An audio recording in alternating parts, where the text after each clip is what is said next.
الرحمن الرحيم نحمده ونصلي على رسوله الكريم أما بعد.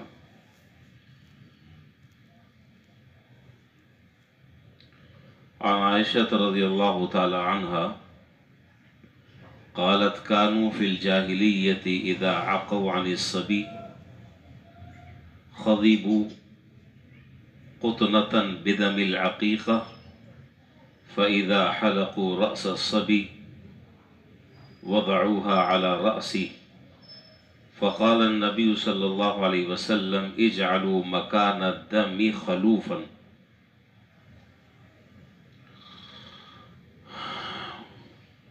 جب کسی بچے کی پیدائش ہوتی ہے، چاہے وہ بچہ ہو یا بچی، تو بچے یا بچی کے پیدائش کے بعد شریعت کے بہت سارے احکام اس سے متعلق ہوتے ہیں. کچھ احکام وہ ہیں کہ جو پیدا ہوتے ہی لاگو ہو جاتے ہیں،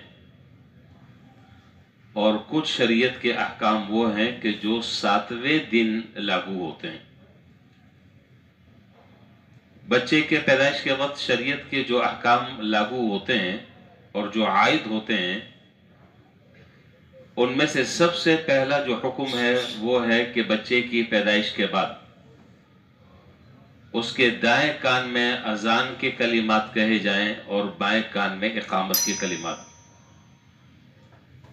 جیسے عام طور پر اذان کے کلمات ہوتے ہیں، اقامت کے جو کلمات آپ ہر نماز سے پہلے سنتے ہیں، اس اذان اور اقامت کے کلمات کے لیے کسی مؤذن کو تلاش کرنے کی ضرورت نہیں ہے، کسی مسجد کے امام صاحب کو تلاش کرنے کی ضرورت نہیں. ہر مسلمان اذان اور اقامت کے کلمات جانتا ہے، اسے یہ کام خود کر لینا چاہیے. نارمل طریقے سے اذان دی جائے، نہ اتنا چیخا جائے کہ بچہ ڈر کے مارے، بیچارہ تو چھوٹا بچہ ہے، ابھی بھی پیدا ہوا ہے، اتنی زور سے اگر چیخیں ماریں گے تو بیچارے کا کیا حال ہو جائے گا. مناسب آواز سے کہ وہ آواز جو ہے اذان اور اقامت کی وہ اس کے کان تک پہنچ جائے. ایک کام تو یہ ہے. دوسرا کام جو ہے اس کو کہتے ہیں عمل تحنیک.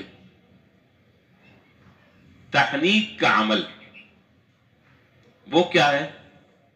تحنیک کا عمل یہ ہے کہ کوئی بزرگ ہو، کوئی متبع شریعت اور متبع سنت کوئی آدمی ہو، نیک آدمی ہو. ہر آدمی کو کسی نہ کسی سے عقیدت ہوتی ہے، تو اس کی خدمت میں 1-2 کھجوریں پیش کر دی جائیں اور اس کو کہا جائے کہ آپ اس کو چبا کر دے دیں. وہ چبا کر دے دیں تو وہ تھوڑی سی کھجور اس بچے کے منہ میں ڈال دی جائے، اور سنت طریقہ یہ ہے کہ وہ کھجور ذرا سی اس کے تالو میں بھی لگا دی جائے. اسی طریقے سے بعض روایتوں میں اس بات کا بھی تذکرہ ہے کہ شہد لے لیا جائے تھوڑا سا، اور سورہ فاتحہ، آیت الکرسی اور 4 قل یہ پڑھ کر اس شہد پر دم کر دیا جائے اور وہ شہد بچے کو چٹا دیا جائے. یہ ہے طریقہ جس کو کہا جاتا ہے عمل تحنیک. اب ایسا نہ ہو کہ جس سے آپ کو عقیدت ہو آپ اسے کہیں کہ حضرت آپ کھجورے بھی لے لیں اور شہد بھی ذرا سا دے دیں اور یہ دونوں کام آپ کر کر مجھے دے دیں. اب وہ بیچارہ اچھا آدمی ہوگا تو دے دے گا، ورنہ وہ یہ کہے گا کہ چلے میں اس پہ کیا تبصرہ کروں. تو بہتر طریقہ یہ کہ یہ چیزیں آپ خود لے کے جائیں. یہ نہیں کہ اب آپ اس سے مانگ رہے ہیں کہ جی آپ کے پاس تو ویسے کھجوریں آتی رہتی ہیں، مدینہ شریف کی کھجوریں آتی ہیں تو 2 کھجوریں ذرا سا، یہ مناسب نہیں ہے. خود انتظام کریں، انتظام کر کر جائیں، اور جو میں نے طریقہ بتلایا ہے اس طریقے سے کر لیے جائیں. یہ تحنیک ہے، عمل تحنیک ہے. اس کا فائدہ کیا ہے؟ اس کا فائدہ یہ ہے کہ اللہ تعالیٰ کی رحمت سے امید ہے کہ انشاءاللہ یہ جو نیک آدمی ہے، اس نیک آدمی کے اثرات اس بچے میں منتقل ہوں گے.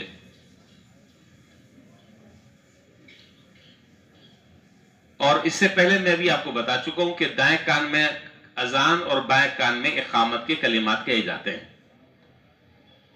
ایک بات یہاں میں ذکر کر کر اپنی بات پھر آگے بڑھاتا ہوں سوال یہ پیدا ہوتا ہے عام طور پر لوگ یہ پوچھتے ہیں کہ ابھی جو بچہ ہے جو ابھی 2 گھنٹہ پہلے پیدا ہوا ہے، نہ یہ عربی جانتا ہے، نہ اذان جانتا ہے، نہ اقامت کے کلمات جانتا ہے، تو یہ شریعت کا حکم جو ہے اس میں لوجک کیا ہے، اس میں راز کیا ہے، اس کا فلسفہ کیا ہے؟ اس کے مختصر سے 2 جواب ہیں۔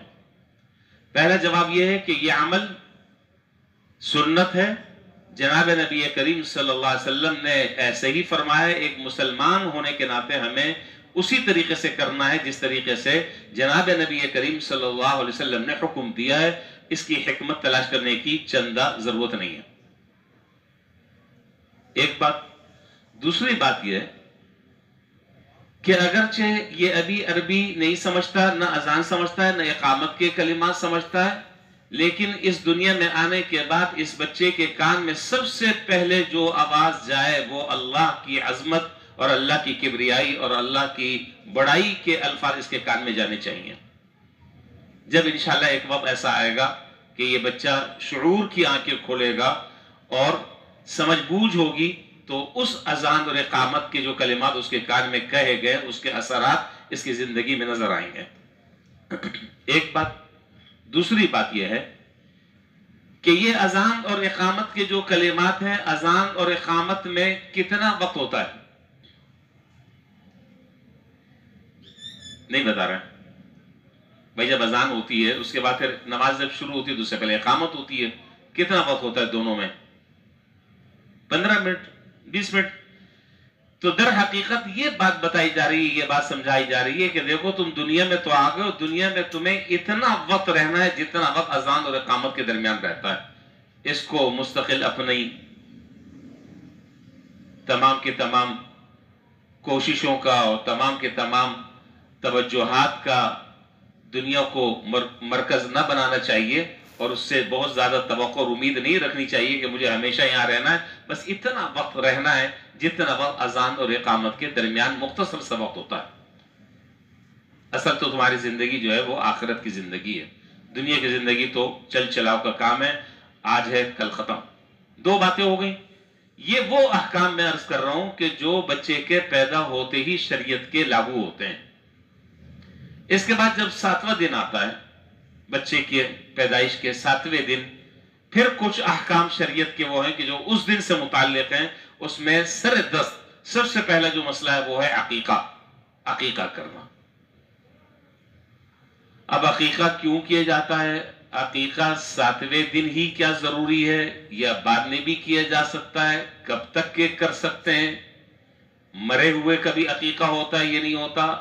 لڑکے کے لیے عقیقے میں کون سے جانور کتنے ذبح کرنے ہیں؟ بچی اگر ہے تو اس کے لیے کیا ہے؟ اس کے گوشت کے کیا احکام ہیں؟ وغیرہ وغیرہ بہت سارے۔ اگر کسی نے اب تک عقیقہ نہیں کیا، اس وقت حالات اس کے بہتر نہیں تھے، اب حالات بہتر ہو گئے، اب وہ عقیقہ کر سکتا ہے نہیں کر سکتا، اس طرح کے بے شمار سوالات ہیں۔ یہ پھر کل بتائیں گے انشاءاللہ۔ آج میرا خیال اسی پر اتفاق کر لیتے ہیں، چونکہ نیا چیپٹر ہے اور نئی گفتگو ہے۔ یہ پھر انشاءاللہ مفصل اور تفصیل کے ساتھ عقیقے کے جو احکام شریعت میں ہیں وہ انشاءاللہ آپ کے سامنے